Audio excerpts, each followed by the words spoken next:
रफीगंज विधानसभा क्षेत्र अंतर्गत सरकारी मध्य विद्यालय अर्थुआ में शुक्रवार दिनांक 24 मई 2024 को मध्याह्न भोजन मिड डे मील के खाना खाने से काफी संख्या में बच्चे हुए बीमार, मचा बवाल।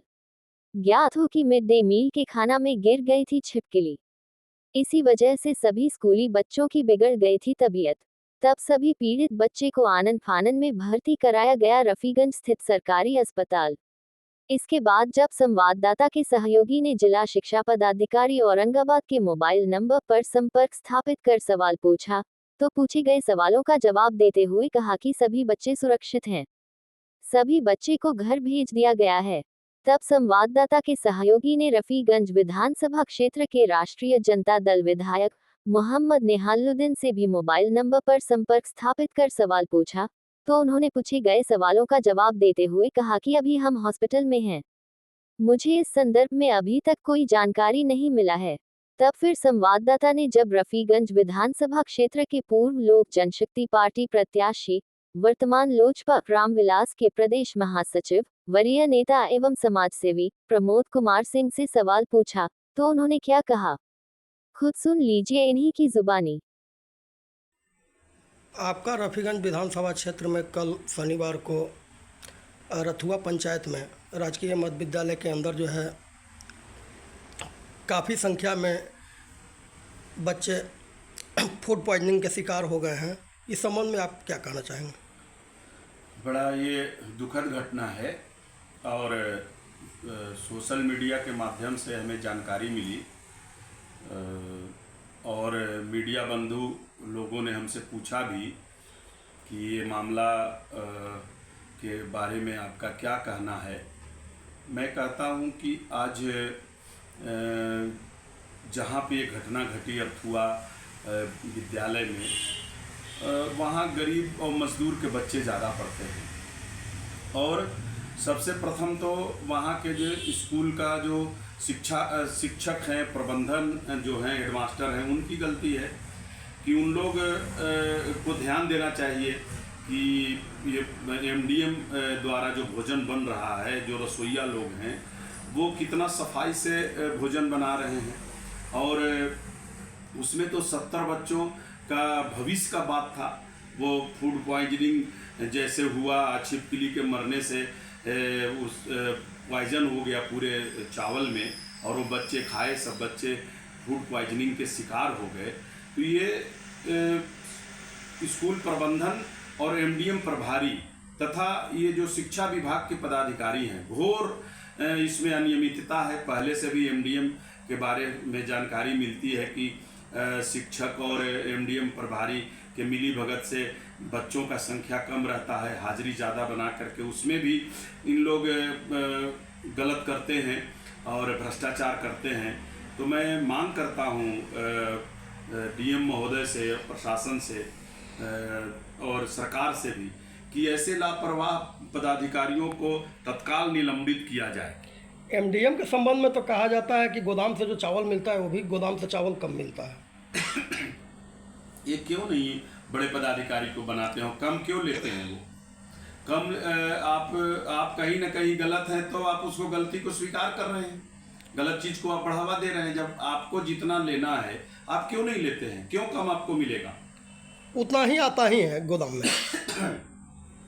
नहीं तो उनका बच्चों के संख्या के अनुसार बच्चों के संख्या के अनुसार उनको लेना चाहिए अपना जितना फिक्स है बिहार सरकार से। तो कई टीचर तो कहते हैं कि हम लोग को इतना ही मिलता ही है, इतना ही देता ही है, तो हम लोग क्या करें? अरे क्यों नहीं, आप कब शिकायत किए?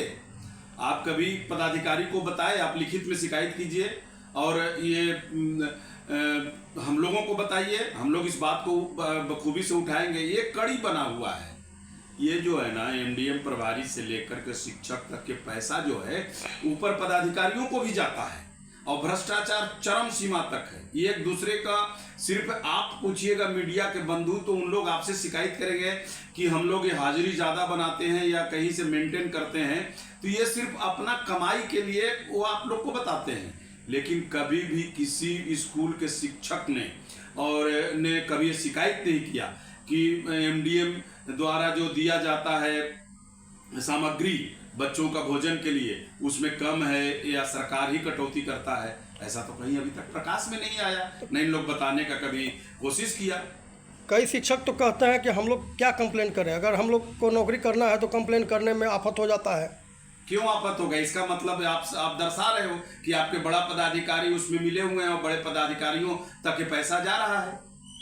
ये तो भ्रष्टाचार को बढ़ावा दे रहे हैं, सब लिप्त है इसमें। मैं बताया ना, ये कड़ी है। और ये व्याप्त भ्रष्टाचार का एक सबसे बड़ा एमडीएम जो है ना स्कूल का, वो आज पढ़ाई का जो स्तर गिरा है, वो सबसे ज़्यादा यदि स्तर गिरा है तो एमडीएम के कारण ही गिरा है कि शिक्षक जो भविष्य हैं, देश के कर्ता धर्ता है, उनको एक गुरु का दर्जा दिया गया है।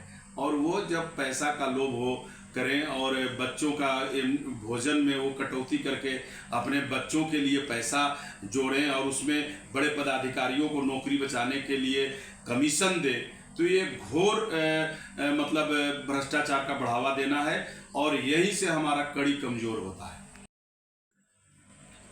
कल इस घटित घटना के बाद हमारे सहयोगी भी साथ में ही थे। उन्होंने जब जिला शिक्षा पदाधिकारी को फ़ोन लगा करके पूछा तो उन्होंने कहा कि सभी बच्चे सुरक्षित हैं और सभी को जो है मतलब सकुशल घर भेज दिया गया है। हाँ, तो इलाज हुआ सबको। ऐसा समय ही क्यों आया जब वहाँ लापरवाही नहीं होती, उसमें छिपकली नहीं गिरता, फूड पॉइजन नहीं होता भोजन में, तो बच्चे फूड पॉइजनिंग के शिकार नहीं होते। ये तो इनकी भी जवाबदारी बनती है ना। जो शिक्षा पदाधिकारी है, ये सभी ये कड़ी बना हुआ है, इनके तक भी एमडीएम का पैसा आता है। ये क्या बोलेंगे, तो सफाई ही देंगे ना।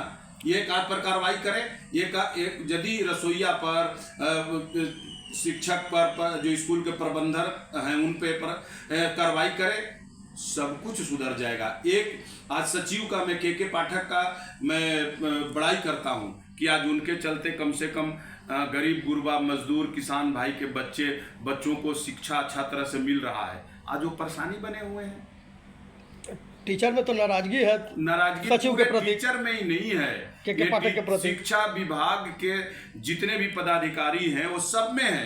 कारण कि इनको काम तो करना नहीं है, फोकट में का पैसा चाहिए। शिक्षक है, ये देश के अपना भविष्य के कर्ता धर्ता है, लेकिन इनको तो न ड्यूटी करना है ढंग से, न बच्चों को पढ़ाना है, सिर्फ एमडीएम में इनको पैसा कमाना है। कल हमारे साथ सहयोगी जो मौजूद थे घटित घटना के बाद, तो उन्होंने आपका रफ़ीगंज विधायक मोहम्मद नेहालुद्दीन से भी फ़ोन लगा करके पूछा था, तो उन्होंने कहा कि अभी हम हॉस्पिटल में है और हमको इस बात की जानकारी नहीं है। भाई, वो तो पैराशूट से उतारे हुए रफ़ीगंज के विधायक, उनको क्यों जानकारी होगी? वो उनको यहाँ के जनता किस हालत में है, कैसे है, बच्चे कैसे हैं, यहाँ के मजदूर कैसे हैं, यहाँ के किसान भाई का हाल क्या है, यहाँ के महिलाओं का हाल क्या है, यहाँ के युवाओं का हाल क्या है, उनको क्या लेना देना? वो तो जात पात के आधार पर उनको वोट दे करके लोगों ने विधानसभा भेज दिया।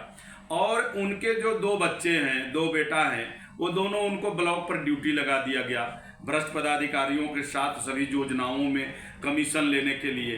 तो जिसको पद मिल ही गया, जिसको भ्रष्टाचार का पैसा जिसके घर में जा ही रहा है, और पैराशूट से जात पात के आधार पे उनको वोट मिल ही जाएगा, आगे भी वो सोच रहे हैं। जिस समय उनसे बात हुआ था उसके पहले जो है सोशल मीडिया में भी काफ़ी वायरल हो चुका था इस न्यूज़ के बारे में। स्वयं कहते हैं कि मैं तुम्हारा विधायक थोड़े हूँ, मेरे को वोट थोड़े दिए हो, तुम तो तेजस्वी जी को, लालू जी को वोट दिए हो, हम तुम्हारा विधायक नहीं है।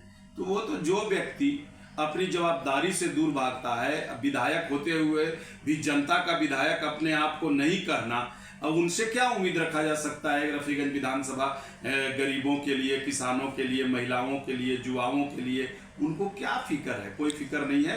वो मस्त अपना विधानसभा विधायक है और उनके दो बेटा रफ़ीगंज प्रखंड और एक मदनपुर प्रखंड कार्यालय पर भ्रष्ट पदाधिकारियों के साथ मिलकर कमीशन खा रहे हैं। उनका 2 बेटा सेट हो गया, बेरोजगार जो थे वो। एमडीएम के संबंध में इसके पहले भी जो है मतलब ज़िले के अंदर कई विद्यालयों का मामला उठता रहा है और कई जगह बवाल हुआ है। अगला कदम आपका रफ़ीगंज विधानसभा क्षेत्र में जो घटना घटा उसके संबंध में आप क्या करने जा रहे हैं, क्या डिसीजन लीजिएगा? देखिए, हम 13 वर्षों से गरीबों का ही राजनीति कर रहे हैं। जहाँ भी किसानों के लिए ही राजनीति कर रहे हैं, समाज के अंतिम पंक्ति में खड़े व्यक्तियों के लिए ही हम राजनीति कर रहे हैं। ये जो एमडीएम में जितना भी भ्रष्टाचार है, उसके पहले भी हम बहुत से स्कूलों में जहाँ जहाँ शिकायत मिला, लोहरा का मिला था, वहाँ जाकर के हमने स्कूल में ही धरना दिया था।